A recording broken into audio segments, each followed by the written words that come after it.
people probably have stories to tell about Brian. So we are inviting people to come up to the microphone and tell your story. Yeah, there he is. He diagnosed my engine problem just 2 days ago without even looking at it. That's the kind of guy he is. I just want to thank you, Brian. You know, he is kind of hard to get a hold of sometimes when you call him. He doesn't answer. But I know how to get a hold of him at Kay's restaurant at noon every day. He's there. So if I want to talk to him, that's what I talk to. I had a boat, I took to the boat show a few years back, a little runabout with a 95 horse K in it. And it was really running rough. And I got just about out in the channel and the thing stalls. I couldn't start it up. Took it over to Brian's place and I left a note on it. Brian, see what the hell's the matter with this thing. Calls me up and he said, John, it doesn't run without gas. I said, Brian, I put 2 gallons in it, only went up. No gas in the carburetor, no gas in the fuel bowl, no gas in the tank. You figured it out. The float broke and it just dumped gas in. Thank you, Brian.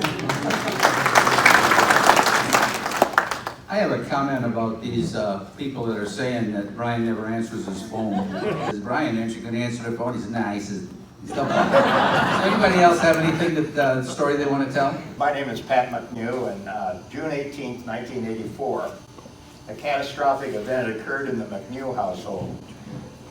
We, or should I say I, invested in a 1942 17-foot Chris Craft deluxe runabout, hull number 71905. If it was not for the man that we're heralding here tonight, I'd not be standing or able to speak about any nautical events in my life or circumstances contemplating 53 years of marriage. Let me explain. In 1984, my wife Lee and I were about to celebrate 17 years of marital bliss. We lived on a lovely Oakland County lake for some 12 years. Lee ran our restaurant and would work the occasional night and weekend. We owned a home, we'd started a family. We only had a rowboat, no dock, no sail, no power. But all of that changed when I put in a bid on the Chris Craft at a Grosse Pointe auction. You've heard of putting the cart before the horse? Well, I put the boat before the dock. Lee was none too pleased, and my banker was as charming as an untipped head waiter. He said, you bought a 42-foot boat on your salary? I said, no, it's a 1942 and it's only 17 feet long. All of those obstacles aside, the newest member of the family took on water, belched, smoked, and made strange growling sounds. What should have been the summer of 42 was turning into the disaster of 84. That July and August, we met every unscrupulous character hanging out a marine shingle in northern Oakland County.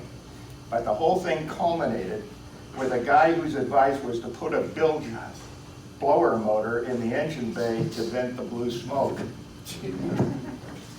And we all know the rule. Absolutely without exception. When you're in trouble, stop digging. We hadn't named the boat, but the only name that kept coming up by the family for our newfound treasure was Depth of a Salesman. Fortunes began to change after a couple of trips to the library and the chance encounter with Bob Spelt's book, The Real Runabouts. I was looking for anything based in southeast Michigan, and on page 116, there was a mention of Cuthbertson Boatyard, 6231 Duke Road, Pearl Beach, Michigan, with parentheses that said expert restoration work. You might say the rest is history. After discussions with Brian and his Uncle Tom, it was determined our first priority was the engine. As proof, here's Brian's first invoice from December 1984. And there was a substantial amount wrong with the boat. You might be thrilled to know that a set of pistons was $224 back then. A set of main bearings, $230.25. Brian's very buttoned up on those. A cylinder sleeve for $30, a set of rings for $62.85. We ended up naming the boat the Angelus because we live on Lake Angeles, but the boat was a true bell ringer when Brian was done with it, which is the real reason. In 1986, Tom and his crew did much the same thing to the exterior, and Tom presented me somewhere along the line with a keychain bobber that says, get your ship together, we work in wood. As our family expanded and matured, a second boat was added. It's a 1963 21-foot sea skiff found by Brian and purchased from Lloyd Way, who had a small home right next to the channel here. And if memory serves, it had 38 hours on the 283 engine, and we named it McBoat.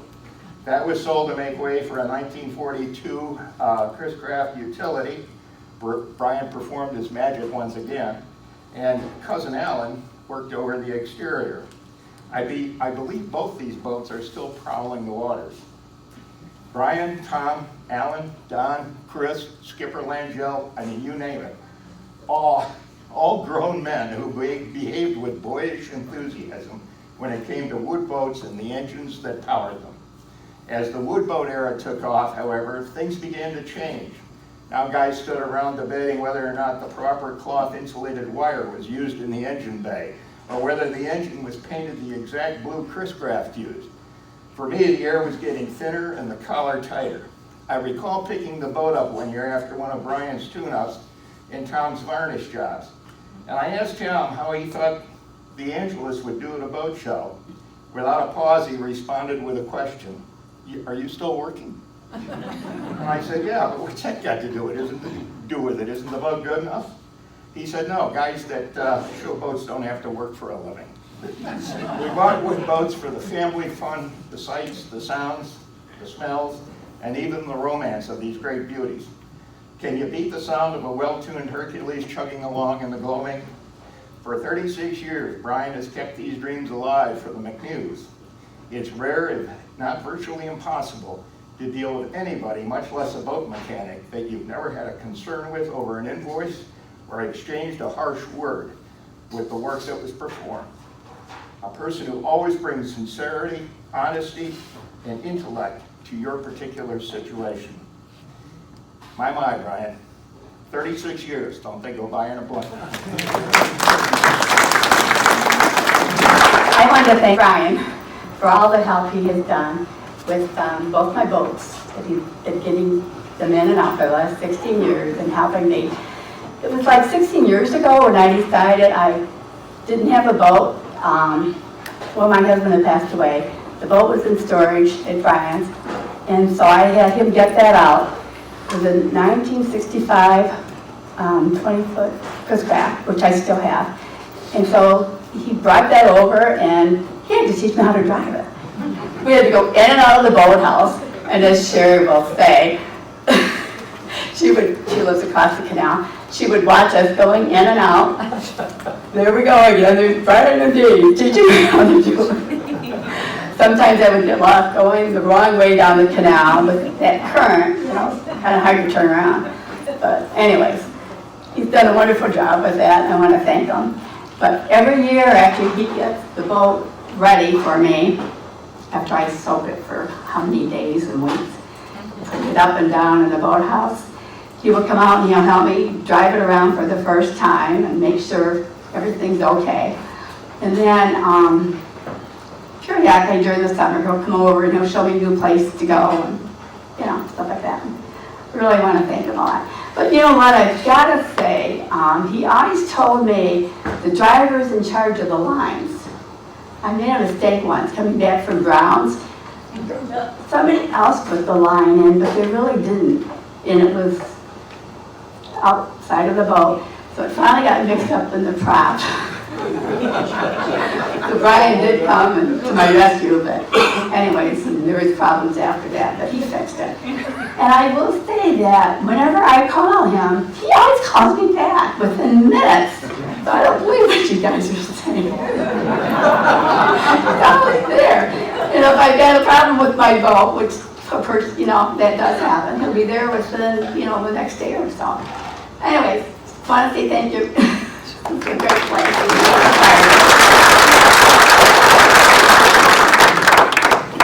I'll save you, George. Yeah, come on up. You're running out of things. I first met Brian about 25 years ago. A friend of mine that I worked with had a like 24-foot sea skiff, and Brian did all the work on it. I can't even remember that guy's name anymore. But I can't remember a lot of people's names. But I bought a 28-foot Catalina Express, and I took it to Brian for the first time, and what do they call it? The stuffing box on the shafts were leaking like crazy. And I tried to fix them myself. Well, you know, I get in, I was like that far from reaching them, so I figured I got to take this boat to somebody else because I'm not going to fix this thing. So Brian goes in there, like the next day he calls me, okay, it's all done. I says, how the heck did you get in there? So I measured my arms compared to Brian's arms. Like, his arms are like down here, and mine end up way up here. The only thing that would make Brian a more perfect boat mechanic is probably if he was like 5'8", 100 pounds, but still had those arms. Because then he could get to any part on those cruisers. They are crazy. So then, same boat, we're going up to Presqu'île, we're going across Thunder Bay, we're in like 6-foot waves, which they're always like 6-foot waves going across Thunder Bay, and I get a knock in the starboard engine. It's like Saturday or Sunday. I call Brian. I said, Brian, I got this knock in the engine. I says, let me put the phone next to the engine so you can tell me what I should do out here to fix it. You know, and it's 6-foot waves and this boat's running, it's making noise and everything. So Brian listens, polite guy that he is, he says, you know, it's not like he says, leave me alone, it's Saturday and you're stupid to be out there in 6 to 8 foot waves today anyway with that boat. He says, just get it into the marina, call me back when you get there and we'll see what you can do. Well, it was beyond repair. I don't even know if you remember that when I had to pull the starboard engine out. It was a mess. So we brought it back home and got to Lexington, and that was the end of that boat. But I just want to thank Brian because, you know, you call him on Saturday and Sunday with these stupid requests of what's going on, and he never gets upset. He always tries to help you the best way he can. If he's anywhere near you, he'll come and fix it for you. And what scares me is what happens when Brian retires. We can't all switch to sailboats, I don't think. You know, I don't know what I'm going to do. Thank God for YouTube. The only problem is most of those guys don't know. They know less than I do. But, you know, we just really appreciate you, Brian, for the patience you've had with us, everything you've done for us. And please, don't retire, okay?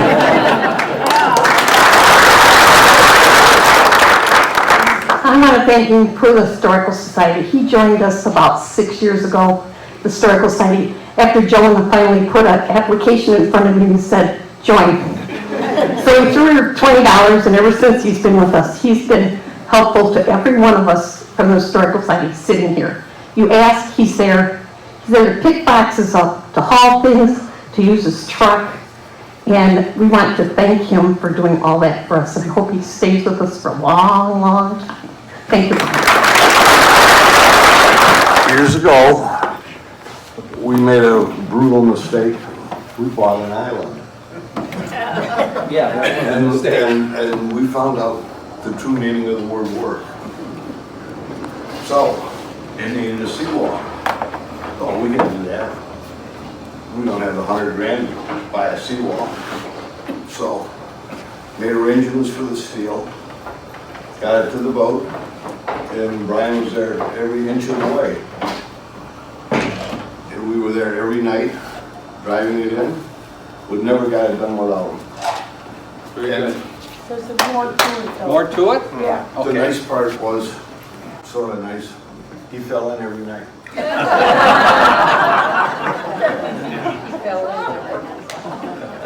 I never seen anybody Big fall in so long. Big shoes and he'd slide right in. Maybe it was just cooling off. I didn't think it was possible to fall in that often. Anyways, I am in charge of fundraising, and so I always try to motivate people to go sell tickets. So about 3 years ago, Brian took a bunch of tickets, and a few days later, he's at my door, dinging the bell, and so I give him more tickets, and this goes on day after day, and I'm like, Brian, where are you selling these tickets? He goes, well, you know, I have a lot of these men that come in and ask me questions. He said, so I'll say, if you want an answer, you're going to have to buy a ticket from me. So I'm here to tell you, Brian's gonna have tickets again this year. But the tickets will sell for $100. I've been going to Cuthbertson since my dad took me there in '63 probably. And I knew he respected Brian's family. And fortunately for me, I haven't had to go to Brian's very much. I've been really lucky. Once or twice for timing or something like that, but not much.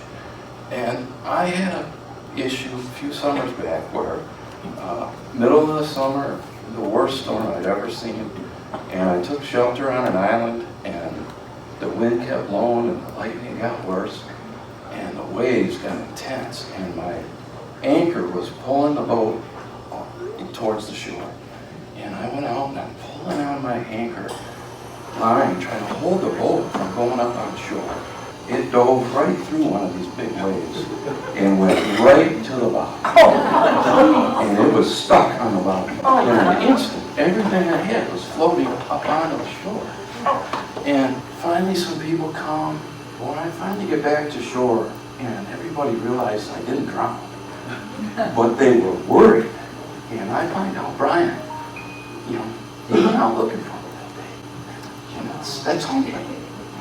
And his grin when he seen me alive is, you know what it is. You guys have all seen this. When you went looking, and it never stopped going for a couple days. And most people would have never gone out, but my family asked him. Somehow they got a hold of him. He answered that day. Yeah.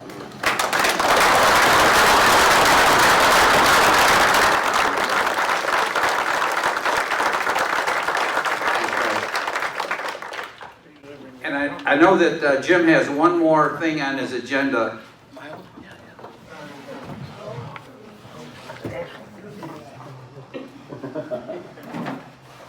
This is for you.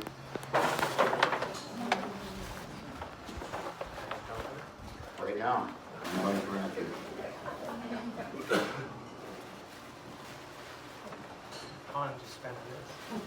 Probably too much time.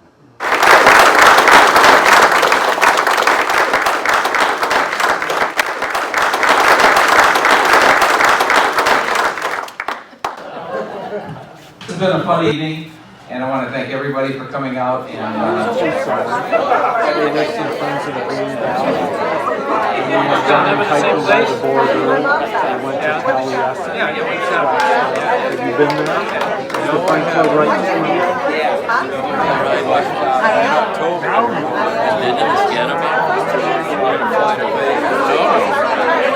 You guys doing it all? You just want to word up on the table. I'll put them all up. Did everybody get to see us? Coming. You're welcome. Very happy for you. Thank you. Yep, 1, 2, 3. We got a dance chill. Yeah, right. Cross my hands and do that. Good deal. So I have to say 3. 1, 2. I figured it was one less meal I Got so many stickers on the Here, back. Jim. Where's the camera at? All right, good.